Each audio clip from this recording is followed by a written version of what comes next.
Bihar police constable की final merit list को लेकर इस समय गजब का सस्पेंस बना हुआ है। इंटरनेट पर दावों और अटकलों की भरमार है। लेकिन आज के इस एक्सप्लेनर में हम उन हवाई बातों को साइड में रखेंगे और सीधा सॉलिड डेटा पर बात करेंगे। हमारा फोकस बिल्कुल क्लियर है, सटीक अनुमानित कट ऑफ और पीईटी स्कोरिंग के लॉजिक को समझना। तो चलिए बिना किसी देरी के सीधे काम की बात पर आते हैं। आगे बढ़ने से पहले जल्दी से एक नजर डाल लेते हैं कि आज हम क्या क्या कवर करने वाले हैं।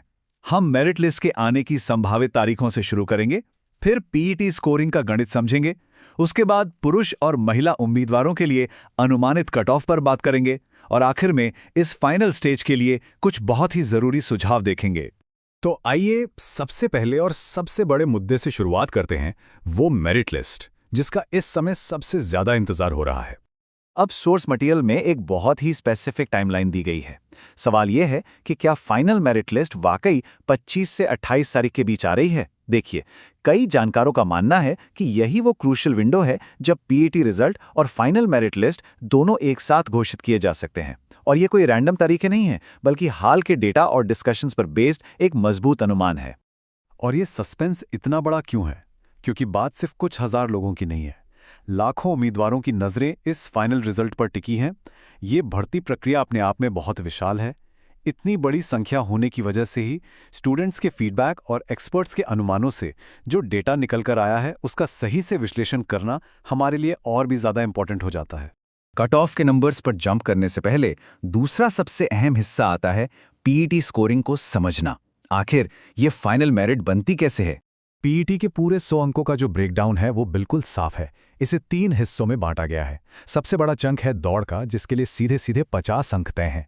बचे हुए 50 अंकों को गोला फेंक और ऊंची कूद में 25-25 के बराबर हिस्सों में बांटा गया है। मतलब साफ है, अगर मेरिट लिस्ट में जगह बनानी है तो दौड़ पर सबसे ज्यादा फोकस होना चाहिए, क्योंकि ये टोटल स्कोर का पूरा आधा हिस्सा है। इन तीनों में एक बेहतरीन बैलेंस बनाना ही टॉप स्कोर की असली चाबी है। स्कोरिंग का ये सिस्टम समझने के बाद अब हम इस चर्चा के सबसे जरूरी हिस्से पर आते हैं। तीसरा पॉइंट, पुरुष उम्मीदवारों के लिए अनुमानित कट ऑफ। डेटा के हिसाब से देखा जाए तो पुरुष उम्मीदवारों के लिए जो सेफ स्कोर का मार्जिन है वो बहुत ही टाइट है। अनरिजर्व्ड यानी यूआर कैटेगरी का कट ऑफ सबसे हाई, करीब 72 से 76 के बीच रहने का अनुमान है। वहीं बीसी, ईबीसी और ईडब्ल्यूएस कैटेगरीज भी 64 से 72 की रेंज में एकदम कांटे की टक्कर दे रही हैं। एससी और एसटी कैटेगरी के लिए ये सेफ स्कोर 58 से 64 के बीच रह सकता है। ये नंबर्स चीख चीख कर बता रहे हैं कि कंपटीशन कितना टफ है और यहां एक एक नंबर कैसे गेम पलट सकता है। अगर हम टॉप 3 कैटेगरीज यानी यूआर, बीसी और ईबीसी पर जरा क्लोजली नजर डालें तो पिक्चर और भी क्लियर हो जाती है। इनके बीच जो अंकों का गैप है वो बहुत ही मामूली सा है। इससे ये साबित होता है कि सिलेक्शन पक्का करने के लिए इस कट ऑफ के अपर लिमिट के कितने करीब पहुंचना जरूरी है। ये सच में एक बहुत ही हाई कंपटीशन वाले माहौल का सबूत है। पुरुषों के डेटा को डिकोड करने के बाद अब बारी है हमारे चौथे पॉइंट की। महिला उम्मीदवारों के लिए अनुमानित कट ऑफ क्या हो सकती है? महिला उम्मीदवारों के लिए भी ये अनुमानित आंकड़े बहुत क्रूशियल हैं। यूआर कैटेगरी के लिए सेफ स्कोर 64 से 68 के बीच रहने की उम्मीद है।